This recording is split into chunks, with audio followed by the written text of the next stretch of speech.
Well,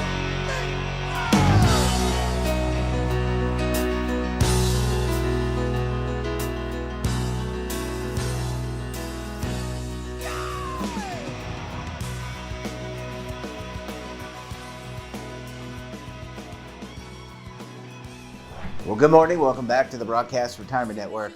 I'm Jeff Snyder. This is BRN AM for Monday, September 25th, 2023. And our top story today, prudent practices for evaluating and implementing retirement income solutions. Joining me now to discuss this and a lot more, John Faustino is with Broadridge and Blaine Aikin is with Fiduciary Insight. Blaine, John, great to see you. Thanks so much for joining us on the program this morning. Thanks for having us. Great to be here. Yeah, John, it's always great to see you. And we've talked about so many different items with you, things with you. Let's talk about retirement income solutions. And we're going to get in more detail with yourself and Blaine. But have you seen interest among advisors, plan sponsors really peak in terms of their interest in these types of products? I'd say that we're seeing some increased interest. It hasn't necessarily peaked yet. We're seeing some great activity from some of the leading retirement plan advisors in the space, and I think they're really going to pave the road for the industry and for their peers.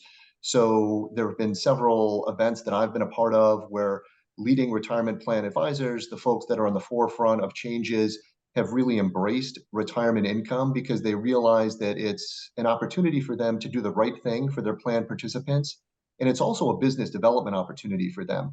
So I believe that there's going to be a shift in plan design. There's going to be more plans, plan sponsors and participants in surveys are expressing an increased interest in retirement income. There's a lot that has to be done, kind of where the rubber meets the road, to effectuate the use of those offerings. So I'd say the interest from advisors is coming, but there's a small group of advisors that are leading with their conversations with plan sponsors and also with their discussions with the industry, letting us know what we need to do to better support them in those discussions. Blaine, very nice to meet you. Thanks so much for joining us. John highlighted from his perspective that there is growing interest from within the retirement ecosystem. I want to get your perspective. You talk to a lot of plan sponsors. How engaged are they in your meetings in terms of talking about retirement income solutions? Right. Well, I agree with John. I think it's a work in progress in a lot of ways. I would think of it as being maybe 4 stages in this, where there's an awareness level, and then there comes to a better understanding, and then actually getting down to evaluating solutions, and then finally to implementation. And based on the studies that I've seen, primarily industry studies, I would say that we're at the awareness stage among plan sponsors in particular. I think they have an awareness that this is an important thing for them to include in plans. With respect to the actual understanding level, I would say we're maybe at half of the plan sponsors are truly looked into this enough to have a relatively robust understanding. In evaluation, it's probably significantly less than that yet. There are roughly, as I say, I've seen from studies, probably 15% of plan sponsors are actively engaged in evaluating retirement income solutions. But I think we're only at about 10% of the plans actually have those in effect. So we're getting there. And I think we are going to have a fairly rapid acceleration in the process of adoption. You had the Secure Act come in, which certainly helps eliminate some of the regulatory uncertainty. We're seeing a lot of product development, on which I know we'll be talking about. And as we say, just a greater growing awareness and a recognition that it's such a critical part of a defined contribution plan. Yeah, absolutely. And John, I want to pivot back to you because Broadridge created a retirement income consortium, bringing together some of the most prestigious firms that deal and work with retirement income solutions. How important is it to be able to aggregate and analyze all the data? I mean, Blaine pointed out, John, that it's really important to evaluate. So how important is this consortium to being able to do that and bring all that data together? That's a great question. And yes, we created the Retirement Income Consortium in early 2022 is when we started our meetings. And we recognized at Broadridge that there was a need to create a consensus on the language that we use when we talk about these solutions and the way that we talk about due diligence for these solutions and the way that we compare these solutions. So I do believe that it's important for the industry to come together, and those firms that were on the forefront of starting the consortium with Broadridge, large asset managers, large insurers, Blaine's organization, and a few others, realized that a rising tide is going to lift all ships. And that's what I believe we're starting to see right now. So the consortium has helped with education. Blaine has talked about the fact that we've done we've made some progress anyway with advisor education and plan sponsor education. We still have a longer ways to go, but a lot of that was around common nomenclature, understanding what these offerings are, how you do due diligence on them. Another thing that the consortium did is that we developed prudent practices for retirement income solutions. FI360, which was an acquisition by Broadridge, has a legacy of creating prudent practices for financial advisors, helping them evaluate solutions in retirement plans and outside of retirement plans. So those prudent practices serve as a blueprint for advisors that want to consider retirement income solutions and to help them with what they should think about when they're implementing them, where they're warranted. So the consortium, from my perspective, has hit the mark in terms of the goals that we set for the last couple of years. And we're setting new goals going forward here. But I do think that the industry agreeing on what makes sense from a nomenclature standpoint, from a due diligence standpoint, is critical to getting advisors aligned with these offerings. Yeah, and Blaine, just before we go to commercial break, I want to ask you, you brought up evaluation. What's really important when you evaluate these different products? Because they're very unique. I mean, you could have two insurance companies with similar types of products, but maybe they're constructed differently. Maybe there's different liquidity provisions or termination provisions or payout provisions. So what's important when you consider evaluation? Yeah, I mean it's a huge role to play for the fiduciary to go through a prudent process, and as John indicated, putting together those 10 prudent practices for the retirement income solutions was really important because it does lay it out in a blueprint type fashion. And you can think of it, they're actually structured to be very similar to the Broadridge FI360 prudent practices for investment fiduciaries as a whole. So you really have to organize, formalize, implement, monitor. That's kind of a quality management system to have a completely prudent process. And in that, it starts really with the plan sponsor and even looking at, what might be the plan sponsor's business reasons for wanting to get retirement income solutions in the picture. And so, for example, there is evidence that the retirement income solutions can be helpful in attracting and retaining talent. So that decision could be made directly by the plan sponsor as a settler decision to get us started. And then from that point, you've taken a little bit off the shoulders of the fiduciary committee and understanding then that, hey, they've got this mission to have retirement income solutions in the process. And that's when they really start to kick in on the due diligence processes where you look at the participant pool, you see what might be the demographic profiles and decide on the type. Do they want a guaranteed insurance-based solution? Would they rather have an investment-focused solution or a hybrid solution? And then from there, it proceeds on down through the kind of the classic due diligence criteria that you would identify, and how to look at the provider, then how to look at the specific product, and all of that's in the context of the competitive marketplace to make sure that you're serving the client's best interest. Yeah, well, Blaine, John, I need to take a very quick break. We got to pay the bills. When we come back, we'll talk about where exactly do retirement income solutions fit in to the quarterly fiduciary meetings. You're going to want to stay tuned right here on BRN AM.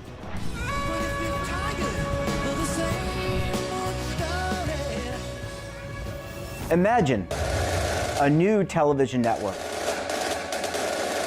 that will make you richer, healthier, and in control of your financial future.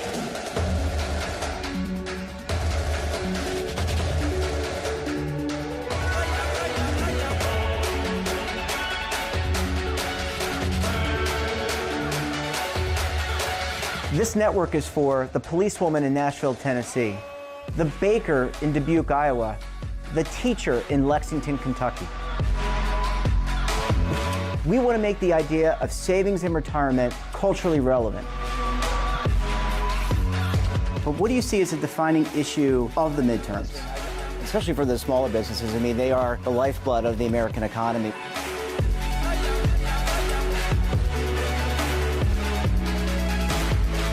Featuring exclusive interviews, current affairs, and docuseries. 33 years old, you retired early. The philosophy is money only matters if it helps you live a life that you love. But you got to start thinking about retirement as soon as you get in.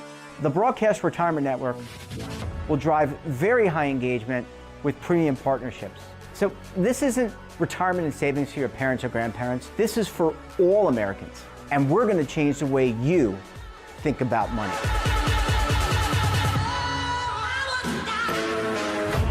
Welcome to the next frontier of retirement and savings.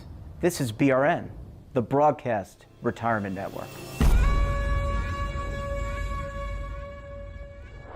Welcome back. Blaine, John, thanks so much for staying with us. Really appreciate you hanging around for segment number 2 this morning. Great to be with you. Yeah, this is a fun conversation. And Blaine, I want to start with you because Secure, you mentioned Secure already, Secure 2.0, we got fees, we got part of the normal process during investment reviews to go through fund performance. Where does retirement income solutions, the conversation, the topic fit in to those quarterly plan sponsor review meetings? Yeah, it's a great question. And I think probably a couple places to start on this. One in particular, to recognize that these are a very long-term holding.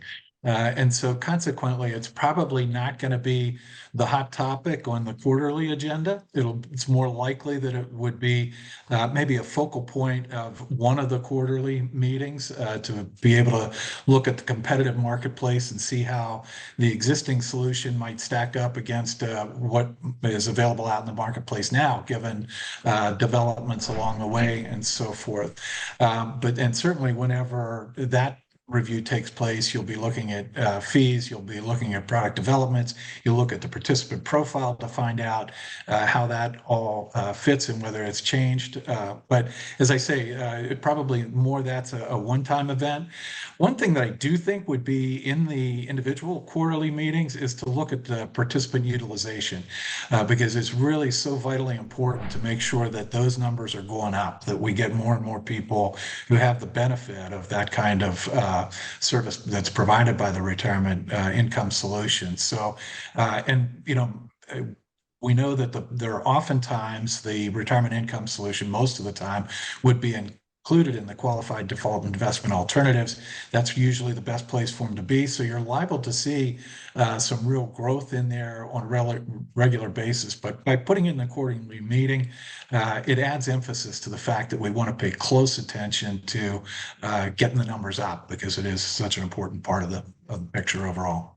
It is. And John, I mean, if you look at every survey from plan sponsor participants, financial wellness, financial preparedness, retirement readiness are all at the top. How do we, ours is kind of a glacial industry, like most, takes time to change, but we're making progress. How do we move retirement income to the top of the list so that when we go into those meetings, it's right there at the top and we're talking about it and making change?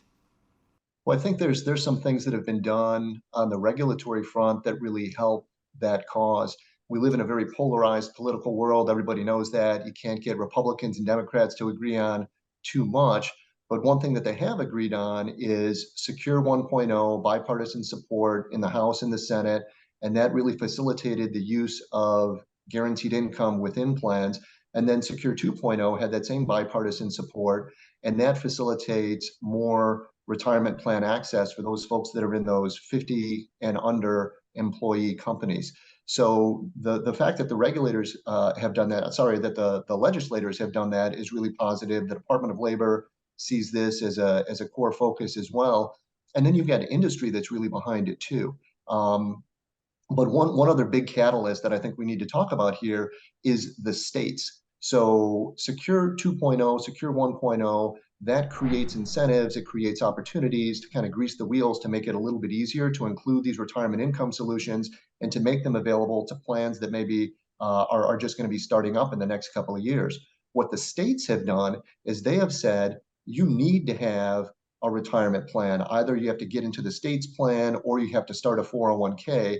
And we're seeing that as a real catalyst. That's really a bit of a stick. If you don't do this, you're going to get fined versus what we've done with Secure 1.0 and Secure 2.0, which are more incentive based. So we're seeing a lot of new 401k plans come into Broadridge, Matrix, our custodian, driven by these state mandates. So I think that is bringing retirement income and the like up on the agenda as folks are getting access to 401k plans, retirement plans that never had them before. And I think Blaine made a great point when he spoke about the not only getting access to these retirement income solutions in plans, but we also have to look at what the percentage uptake is, and that's where I think aligning with defaults is going to be critical. One of the biggest things the industry has to do is to work on the record keeper, the platform availability. We know that the plan sponsors are interested in this. Participants want more guaranteed income, but if these offerings aren't available on the record keeping platforms, you can't invest in them. So I think that's going to be another big step to facilitate broader access in the coming years. And then Blaine, just to kind of pick up on John's thoughts, I should say, there's clearly a need. We know that, and there's a desire, and there's continuing to platform a lot of these products. How do we continue to build the momentum? And I just want to point out, there's a lot of talk now, not only about retirement plans, but also Social Security. So, there's certainly a need here. How do we continue to build upon that and move towards greater implementation and evaluation? Well, anytime we're talking about the institutional marketplace and specifically the defined contribution plans, you have that overriding ERISA fiduciary obligation. And the number one priority is to serve a client's best interest. When you look at that marketplace of retirement plan participants, overwhelmingly, their number one fear is that they'll outlive their income. And consequently, I don't see how we can argue that we have a real retirement plan in a DC environment that focuses entirely on accumulation. You don't really have a true retirement plan until you look at the retirement income side and give the participants the opportunity to truly have income that does last through their lifetime. Have to address that number one risk of longevity risk. So consequently, I think that's crucial.